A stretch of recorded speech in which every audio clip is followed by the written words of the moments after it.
Hey guys, and welcome back to another YouTube video. In this video, I'll be doing my AFL Fantasy Round 4 team preview for the upcoming round that starts Thursday night.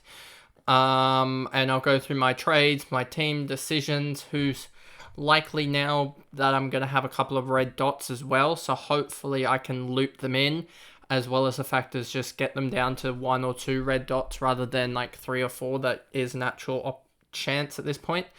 And then I can actually just sort of keep the cash gen going, as I really do need to catch up a little bit on cash gen. So going for safe options is probably better at the moment. And yeah, just hoping some of my premiums, I guess, kick into gear. So before we get into it, remember to like and subscribe, turn the notification bell on so you know when I'm recording. Not recording, but uploading it. And yeah, we've seen some really, really good growth. Like, I'm not even joking. I think this is the...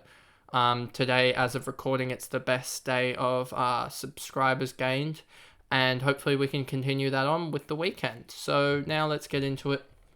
I'll make this screen a little bit bigger for you guys. So Doherty, Dacos, McGrath, and then Will Day's the first guy that I brought in over Duggan, as I just think there's now a point where if I don't get Day in now, I won't be able to get any cash gen or points really out of that back line. And I'll really have to go from a mid to a sort of not premium up to a big premium. And I think Day just bridges the gap. I hadn't really looked into him last week, and I made the mistake and went for other guys over him. And I wish I hadn't, because I probably would have saved myself around 150, 160k. But yep, I'm just reversing that mistake, and hopefully... he goes big again, and he can help me out being one of the, now he's at 30% ownership. Hopefully, for the people that don't own him, he absolutely goes nuts. The back line's pretty much the same. Outside of that, I've emergency Wilmot, because if Wilmot goes and gets a 20, then I can just put Cowan on field and get those points. Easy as.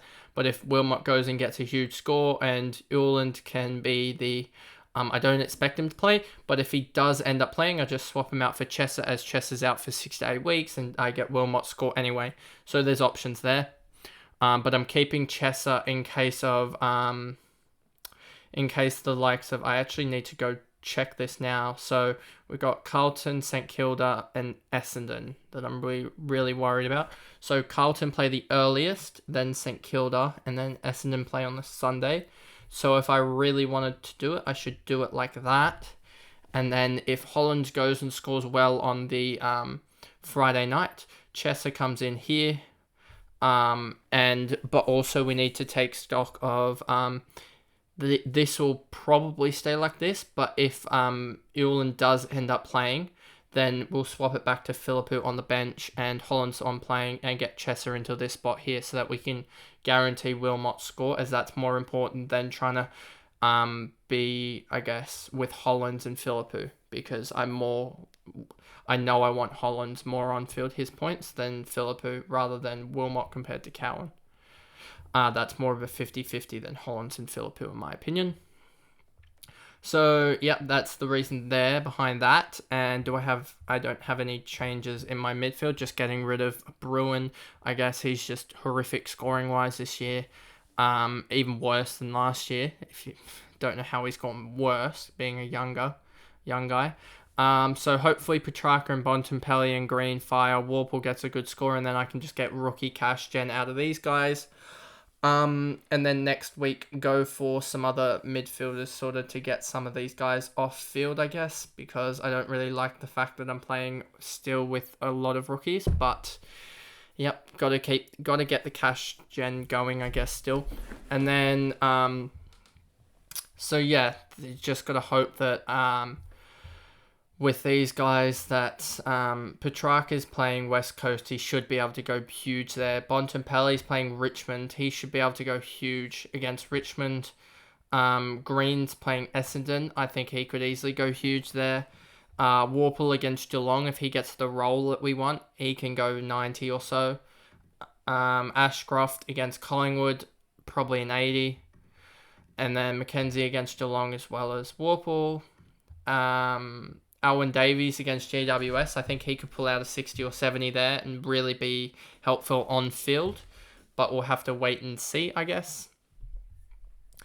And then Philippou obviously will be probably on my bench, as I just don't like his scoring potential. And then you got Marshall, Witts, my same ruckman, and there's been talk about potentially Samson Ryan being dropped, as they just want to go smaller. I think their game might be in the rain against the Bulldogs, so they probably want to go smaller.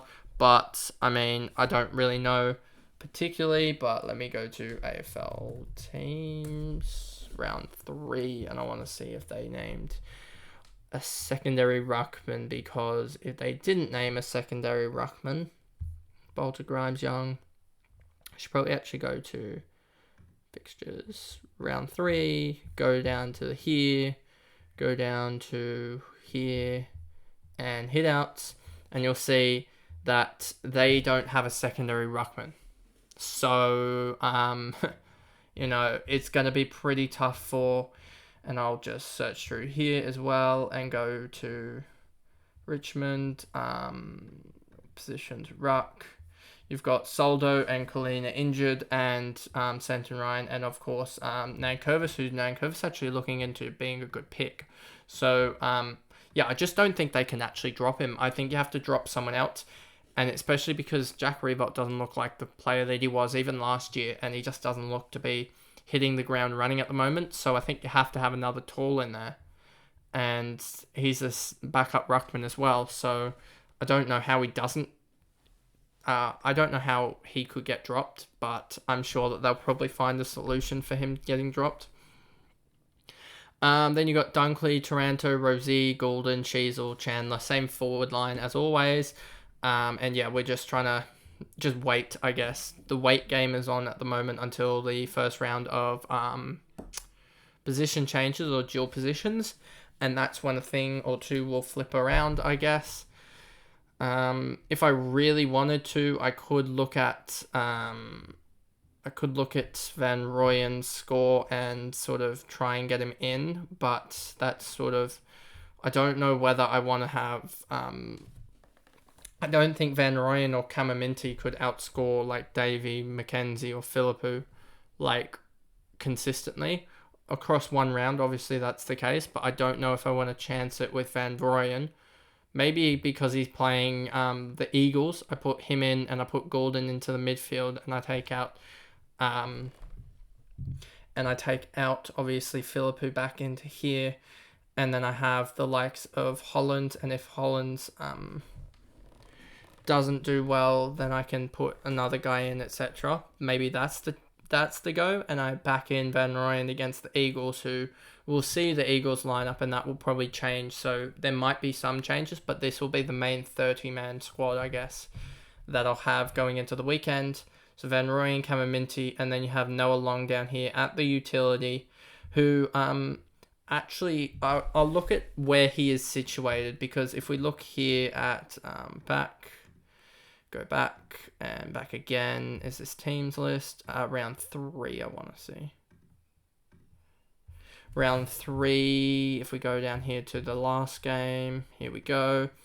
And we look, he was on the interchange, and I want to see whether he, with all the injuries, especially Campbell Chesser gone, you have McGovern gone, who else is done? Cripps is done, who else? Shuey is done. Did Gaff go down? They had a whole load of injuries, so there's so many spots up for grabs, I guess, in that Eagles side. So we'll see with that. If he's named in the centre, I think I'm going to put him in for Philippou, and then basically have him here, and then he plays, or I might even have him over Alwyn Davies, you know, and just see how that goes. But we'll wait and see, I guess.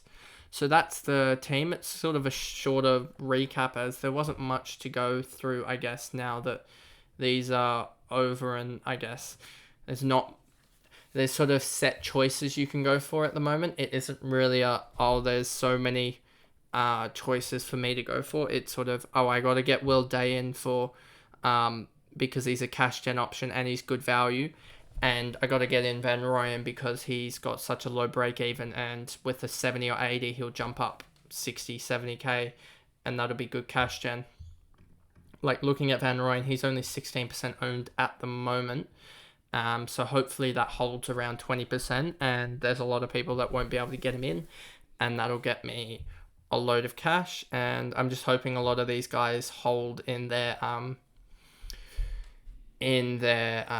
I guess actually playing a lot of these rookies. So you got Chandler 37%. Hope he is actually named. I think he will be. Van Rooyen obviously should be playing. Chess is out injured. There's a worry about Samson Ryan. Cameron Minty will play. Noel Long will play. Hollands will play.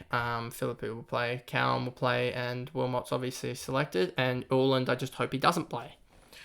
So, and then we look at other guys that we were thinking about, I guess. Team selected percentage. Let's go about this.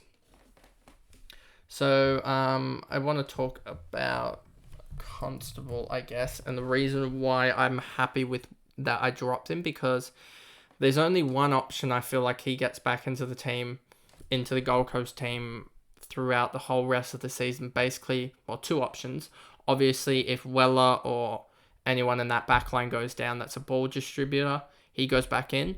But also, if we don't see him this week, I don't think this option's available, but I'm pretty sure they can move is it McPherson into the forward line? I believe it's McPherson into the forward line. And then just give him that role, etc. Where was McPherson, I believe, into the forward line, and give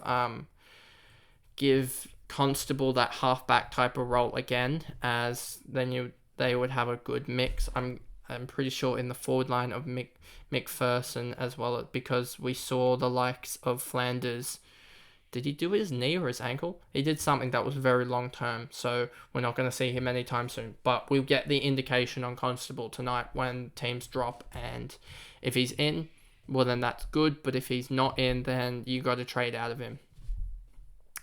And why do I have so much remaining salary? Oh yeah, I have a load of remaining salary for 433k next week. So the plan next week, I want to look at Stewart, see how he goes. If he goes well, McGrath does average again. McGrath's going for Stewart, and that'll be roughly 50 or so k. So I have 380k to upgrade. It could almost be, and then I'll probably just look at a midfielder, to be honest with you. Or if Chandler doesn't play, if he gets dropped, then I can almost go up to any forward. If we look here and we go to average, you got Pickett, obviously. I could get Zeeble this week, but I didn't want to get him this week. And, I mean, there's no real good forward in that mid-pricer. So I'd probably use Warple and get him up to, if we go to midfielders, I would have 380k or so, and that would get me up to 930,000. I'd get either LDU, Setterfield. Libba's done pretty well at the moment. Parrish could be a good unique as well, but I already have a couple of uniques, so I probably want to go mainstream and go like Setterfield or LDU, have pretty good ownership. Sarong as well, he could be an option, I think, as well. And then you got some falling guys in Brayshaw. What's Laird? I think Laird's only averaging 90. Yeah, 95. So he's already dropped 100k. So if we see him go and score a big one again, he might be almost on the radar, I guess. Which would be fun. Which would be good to get him in, because he's almost a captaincy, or at least a vice-captaincy option each week, I think. I still think he'll pick it up. It's just a matter of time. So yeah, that's the video of the, I guess, round 3 preview, and the, I guess, almost a trades preview for round 4, going through my thoughts. But that'll probably change with, if I go back here, with the round, and who hopefully I don't get stung by an injury, but I'll probably have some red dots to deal with as well. So there's that, and there'll probably be a rookie that is named that I need to probably pick up after a good week, etc. So yeah, I'll see you guys in another video. Thanks guys, goodbye.